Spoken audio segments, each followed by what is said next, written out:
Good morning, good afternoon, good evening, and welcome back to the Thai Expat Daily Show. I'm your host, Kieran Mack, as always, and delighted you've been able to tune in with us yet again for another show. Now, before we do get started, don't forget to like this video, subscribe to the channel, and hit that notification bell so that YouTube will let you know when the next podcast or show is uploaded on the platform. And finally, if you'd like to become a member, which will help us grow and grow and grow, you can do so by looking down below in the description and following the link to channel membership. But now that's all done and dusted, let's jump into those top stories trending here in Thailand today.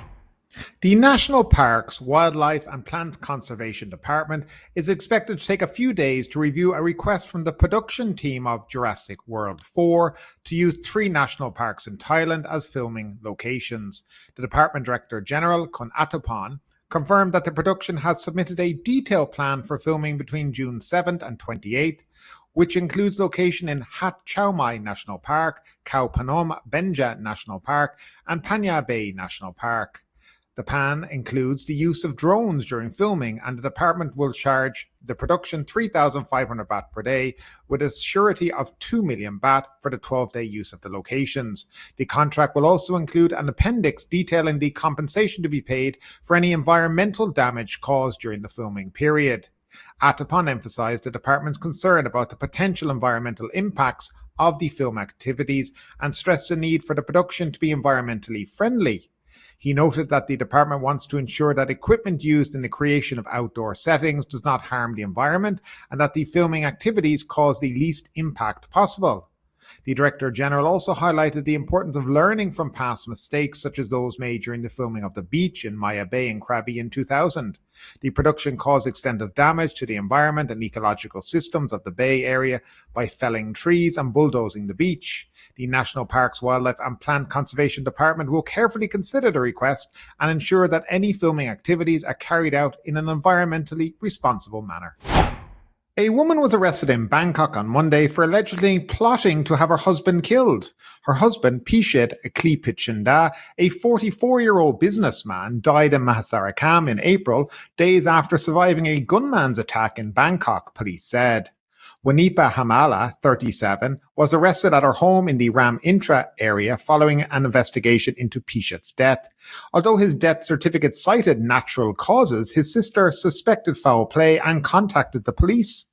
Police also arrested 2 men identified as Sarot and Wirapat in connection with the April 8 shooting. Sarot allegedly secured the gunman, the weapon, and the motorcycle used in the attack, while Wirapat drove the motorcycle. The gunman, named Natapal, remains at large. Miss Wanipa and her husband had frequent, sometimes violent arguments over his alleged infidelity. Police believe she saw the hitman, through an online app, contacting the 3 men in late March. Their chats discussed hiring a hitman, using a gun, and identifying the target. Miss Wanipa allegedly transferred 45,000 baht to the gunman and 33,000 baht to Sarot for the weapon and vehicle. She lured her husband to a restaurant in Ram Intra on April 8, where he was shot at but escaped unharmed. Mr. Wirapat claimed he did not know he was driving a gunman until the attack and was paid 4,000 baht to drive a man who said he was looking for his girlfriend. The Federation of Thai Industries has expressed concerns about a potential increase in factory closures in Thailand if the government proceeds with implementing a uniform 400 baht minimum wage nationwide by October 1. The FTI's vice president revealed that over 360 factories collectively worth more than 9 billion baht have shut down since the start of the year, leading to over 10,000 job losses. He cautioned that the number could surge by an additional 700 closures by year end if the government moved forward with the 400 baht national minimum wage. He attributed the closures to the economic downturn, citing the need for employers to downsize or cease operations due to economic constraints. He criticized the government for not adequately supporting the industrial sector, highlighting issues like high fuel and energy costs along with interest rates. The FTI vice president urged the government to hasten the implementation of short-term economic stimulus measures to boost consumer spending, simplifying regulations to aid the production sector, and prevent the influx of low-quality imported goods. Meanwhile, the president of the Federation of Eastern Region Labour noted a trend where factories in the Eastern region have been replacing permanent employees with subcontracted workers to reduce expenses, explaining that this benefits businesses by relieving them of providing benefits to workers. Moncall highlighted the vulnerability of these employees who lack negotiating power and can be terminated without notice.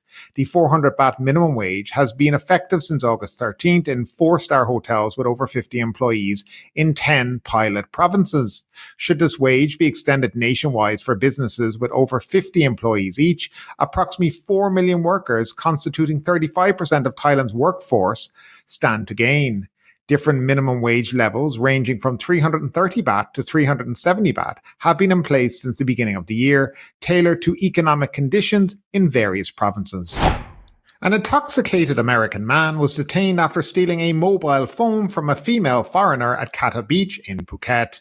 A video circulating on social media showed the man taking the phone from a foreign woman while she was swimming at Khon Bay on Sunday, June 2nd. Khon police identified the man as an American tourist who was heavily intoxicated.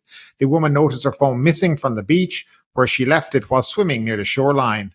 Upon realizing the theft, she confronted the man who resisted returning the phone. Phuket lifeguards intervened, apprehended the man, and returned the phone before alerting the police. Witnesses corroborated the incident, leading to the man's apprehension and subsequent transfer to the Khon police station. Initially, the woman opted not to take legal action as she retrieved her phone. Nevertheless, the police decided to charge the man for public disturbance. To maintain privacy, the identities of both individuals were not disclosed by law enforcement. On June 4th, a lawyer named Nop Sukapim from Ratchaburi was seen protesting outside a bank after losing over 1.2 million baht to scammers. The lawyer claimed that he was tricked into transferring the money after a private company's employee contacted him to compensate for damaged documents related to a case in Surin province. Nop said that the employee claimed that a motorcycle accident had damaged the documents, and he agreed to accept 1,000 baht in compensation. However, the employee later asked for his bank account information and a link to transfer the money, which Nop did not suspect was a scam. The total amount transferred was 1.129 million baht. After realizing he had been scammed, Nop reported the incident to the Ratchaburi police station and asked for the police to freeze the account. However, the bank refused to provide the necessary information, citing confidentiality concerns. Nop expressed his disappointment with the bank, stating that he had been a long-time customer and had deposited his life savings there. He felt that the bank should have been more cooperative in helping him recover his lost money. During the protest, a police officer, Lieutenant Colonel Vishai, intervened to try calm the situation. However, Nop refused to back down and poured feces on himself in protest. The bank's security personnel did not intervene, and the situation escalated with the involvement of local residents who criticized the security personnel for not helping the lawyer. Nop has announced that he will continue to follow up on this matter for another week if the bank does not respond. If not, he has threatened to take drastic action, including suicide. According to Police Lieutenant General Tachai, an assistant police chief, authorities are currently unearthing hazardous waste that has been illegally dumped or buried in several provinces, including Ayutthaya, Chonburi, Nakhon Ratchasima, Phetchabun, and Rayong.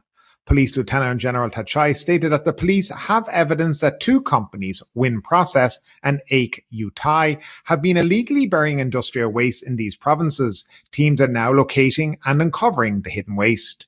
The companies are accused of either renting warehouses in the provinces to illegally store hazardous waste or directly dumping the waste in forests and on farmland.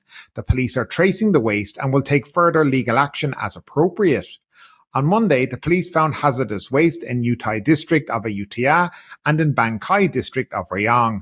In Rayong, local residents had previously complained to industrial authorities about waste being buried in the area between 2013 and 2020. During the recent investigation, officials discovered aluminum dross, a byproduct of the aluminum melting process, in 5 out of 6 randomly dug locations.